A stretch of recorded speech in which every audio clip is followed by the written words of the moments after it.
दूर किसी जंगल में एक बिल्लू बिल्ला रहता था। वो बहुत ही ज़्यादा खूंखार था। जंगल के सभी पक्षियों को वो मारकर खा जाता था। इसलिए जंगल के सारे पक्षी उससे डरा करते थे और उसे देखकर अपने घर में छुप जाया करते थे। अरे बेटा, अंदर चलो। वो बिल्लू बिल्ला बाहर ही घूम रहा है। अगर उसने तुम्हें देख लिया तो मार कर खा जाएगा। ऐसे ही उस जंगल के पक्षी डर डर के अपना जीवन बिता रहे थे। एक दिन टुनटुनी नाम की चिड़िया अपने बच्चों के साथ उस जंगल में रहने आती है और एक पेड़ पर वो अपना घोंसला बना लेती है। आप कौन हो बहन, और कहाँ से आई हो? मेरा नाम टुनटुनी है और ये दोनों मेरे बच्चे हैं। बहन जी, आपके पति नजर नहीं आ रहे हैं, वो कहाँ हैं? बहन जी, मेरे पति नहीं हैं, उनका देहांत हो गया है और इस वजह से मेरे सास ससुर ने मुझे और मेरे बच्चों को घर से निकाल दिया है। बहुत बुरा हुआ बहन जी आपके साथ। अब होने को कौन टाल सकता है बहन जी, जो किस्मत में लिखा रहता है वो तो होकर ही रहता है। तभी उन लोगों के पास सुंदरी का पति आता है और कहता है, और भाई क्या बात चल रही है, जरा हमें भी बताओ। इनसे मिलिए, ये है मेरे पति कालू। नमस्ते भाई साहब, पहले आप चाय और समोसे लीजिए। कालू और सुंदरी टुनटुनी के चाय और समोसे पीते हैं। वाह भाई वाह, क्या लाजवाब समोसे हैं बहन जी, आप इसे कहाँ से लेकर आई हैं? वैसे तो ये हमारे जंगल के नहीं है, क्योंकि मैंने अपने जंगल के सारे हलवाइयों के पास के समोसे खा रखे हैं। ये समोसे मैंने खुद बनाए हैं। सच कह रही हो टुनटुनी तुम? ये समोसे तुमने बनाए हैं? फिर तो कहना पड़ेगा बहुत ही लाजवाब समोसे बनाए हैं। वैसे कहाँ से सीखा तुमने ये समोसे बनाना? मैंने अपने पति से सीखा था। मेरे पति एक हलवाई थे। वैसे मैं और भी चीजें बनाना जानती हूँ। बहन जी, क्यों ना आप एक हलवाई की दुकान खोल लो। बाई गॉड, बहुत अच्छी दुकान चलेगी आपकी। भाई साहब, मेरे पास उतने पैसे नहीं है कि मैं दुकान खोलकर उसे चला सकूं। आप टेंशन मत लीजिए बहन जी, पैसे मैं लगा दूंगा, दुकान आप चला लेना। इसी बहाने मैं भी टुनटुनी से कुछ अच्छे पकवान बनाना सीख लूंगी। अगर आप दोनों कह रहे हो तो ठीक है। ऐसा कहकर सुंदरी कौवी और कालू कौवा अपने घर चले जाते हैं। रात हो जाती है। बिल्लू बिल्ला अपने शिकार की तलाश में इधर उधर भटक रहा था। अरे ये आज कहाँ चले गए सारे पक्षी, कोई नजर नहीं आ रहा है। बिल्लू बिल्ला पूरे जंगल में घूम आता है लेकिन उसे कोई भी पक्षी नहीं मिलता है। वो गुस्से में कहता है, मैं यहाँ सुबह से भूखा घूम रहा हूँ, लेकिन कोई भी दिखाई नहीं दे रहा है। तभी बिल्लू बिल्ला को एक पक्षी का छोटा बच्चा दिखाई देता है। अरे वाह, चलो आज तो मेरे डिनर का इंतजाम हो गया। ऐसा कहकर वो बिल्लू बिल्ला उस छोटे से बच्चे को खा जाता है। अरे वाह, इस नरम नरम पक्षी के बच्चे को खाकर तो मजा ही आ गया। अगले दिन टुनटुनी चिड़िया और सुंदरी कौवी समोसे की दुकान खोलकर बैठ जाती हैं। अरे बहन, कैसे समोसे दिए, अच्छे तो होंगे ना? अरे अच्छे नहीं, बहुत अच्छे होंगे, आप जरा खा कर तो देखिए। बंटी कबूतर जैसे ही समोसे खाता है उसे समोसे बहुत पसंद आते हैं। तारीफ तो करनी होगी भाई, समोसे बहुत ही लाजवाब हैं। ऐसा करो 10 समोसे पैक कर दो। टुनटुनी चिड़िया समोसे पैक कर देती है। देखते ही देखते टुनटुनी चिड़िया की दुकान पर पक्षियों की भीड़ लग जाती है। रात को दोनों पैसे गिनती हैं। वाह टुनटुनी वाह, अगर ऐसी ही कमाई होती रही हमारी तो जल्द ही एक बड़ा रेस्टोरेंट खोल लेंगे हम। हाँ सुंदरी बहन, भगवान की दया से अब सब अच्छा ही होगा। टुनटुनी चिड़िया की दुकान बहुत अच्छे से चलने लगती है। एक दिन की बात है, सुंदरी और टुनटुनी घर जा रही थी। तभी रास्ते में उन्हें वो बिल्लू बिल्ला मिल जाता है। वो हमेशा की तरह भूखा था। अरे भागो, ये तो वही बिल्लू बिल्ला है जो सारे पक्षियों को खाता है। सुंदरी कौवी वहां से भाग जाती है लेकिन टुनटुनी उस बिल्ले के पकड़ में आ जाती है। मुझे सुबह से बहुत भूख लगी है, अब मैं तुझे खाकर अपनी भूख मिटाऊंगा। बिल्ला भैया, मुझे मत खाओ, मुझे छोड़ दो। अगर चिड़िया से दोस्ती करूंगा तो खाऊंगा क्या? वो बिल्ला जैसे ही टुनटुनी को खाने जाता है वैसे ही टुनटुनी उसके पकड़ से बाहर हो जाती है। तुम मुझे मत खाओ, मैं तुम्हें खाने के लिए बनाकर पकवान दूंगी। प्लीज मुझे मत खाओ, मेरे छोटे छोटे बच्चे हैं। टुनटुनी चिड़िया उस बिल्ले को समोसे लाकर देती है। वो बिल्लू बिल्ला समोसे खाने लगता है।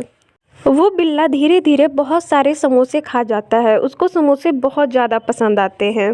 समोसे बहुत अच्छे थे, तुमने बनाए थे क्या? चलो इस बार मैं तुझे छोड़ देता हूँ, बस मेरी एक शर्त है। क्या शर्त होगी आपकी बिल्ला भैया? आज से मुझे जब भी भूख लगेगी तू मुझे समोसे ला कर देगी। मेरी भी एक शर्त है बिल्लू भैया। आज के बाद से आप किसी भी पक्षी को परेशान नहीं करेंगे और किसी भी पक्षी को मारकर नहीं खाएंगे। ठीक है, मुझे तुम्हारी शर्त मंजूर है, लेकिन तुम मुझे रोज समोसे ला कर दोगी। टुनटुनी की सूझबूझ से जंगल के सारे पक्षियों को उस बिल्लू बिल्ला से छुटकारा मिल जाता है। सुंदरवन के जंगल में एक टूनी नाम की चिड़िया रहती थी। उसके 2 अंडे थे। टूनी चिड़िया बहुत ही ज़्यादा गरीब थी। टूनी चिड़िया दूसरों के घर में मजदूरी करके अपना पेट पालती थी। टूनी चिड़िया के अंडों से जल्द ही बच्चे बाहर आने वाले थे, लेकिन टूनी चिड़िया के पास खुद का मजबूत घर नहीं था जिससे कि वो अपने अंडों को सुरक्षित घर में रख सके। एक दिन टूनी चिड़िया अपने सेठ के पास जाती है और कहती है, सेठ जी, मुझे कुछ पैसे दे दीजिए। मेरे अंडों से बच्चे बाहर आने वाले हैं। मुझे उनके लिए एक मजबूत घर बनाना है। नहीं, मैं तुम्हें पैसे नहीं दूंगा। अभी पिछले महीने ही मैंने तुम्हें पैसे दिए थे, लेकिन तुमने वो अभी तक नहीं चुकाया। चली जाओ यहाँ से। टूनी चिड़िया उदास होकर अपने घोंसले में चली आती है। हे भगवान, अब कितना सताओगे मुझ गरीब को। ये कहकर टूनी चिड़िया सो जाती है। जब वो सुबह उठती है तो बर्फबारी शुरू हो जाती है, क्योंकि सर्दियों का मौसम था। हे भगवान, अब मैं क्या करूं? अपने अंडों को कैसे सुरक्षित रखूं? फिर टूनी चिड़िया अपने अंडों को लेकर अपनी सहेली हरी तोती के पास जाती है। अरे बहन, दरवाजा खोलो। फिर हरी तोती बाहर निकलती है।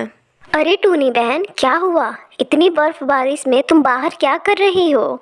फिर टूनी चिड़िया रोते हुए कहती है, अरे बहन, मैं क्या कहूँ, मुझ गरीब पर बड़ी मुसीबत आई है। क्या तुम मेरे इन अंडों को रख सकती हो? क्योंकि बर्फबारी के कारण मेरे अंडे खराब हो जाएंगे।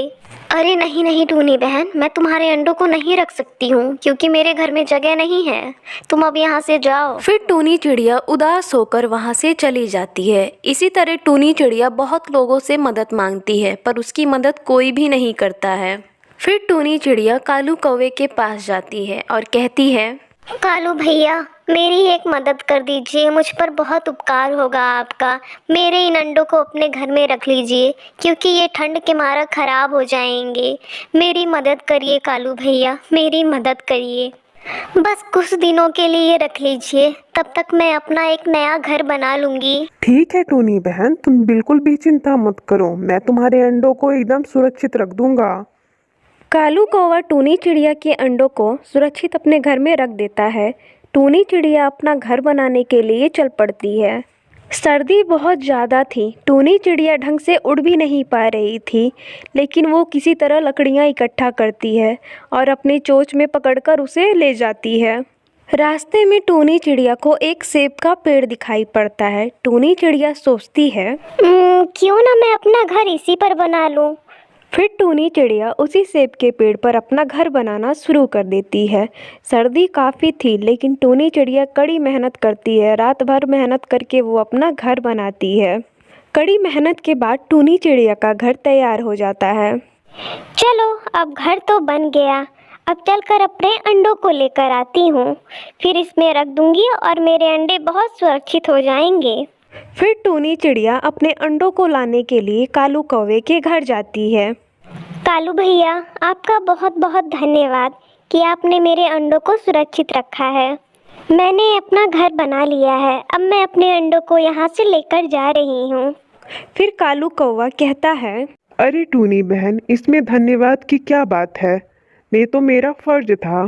फिर टूनी चिड़िया अपने अंडों को लेकर अपने घर आ जाती है।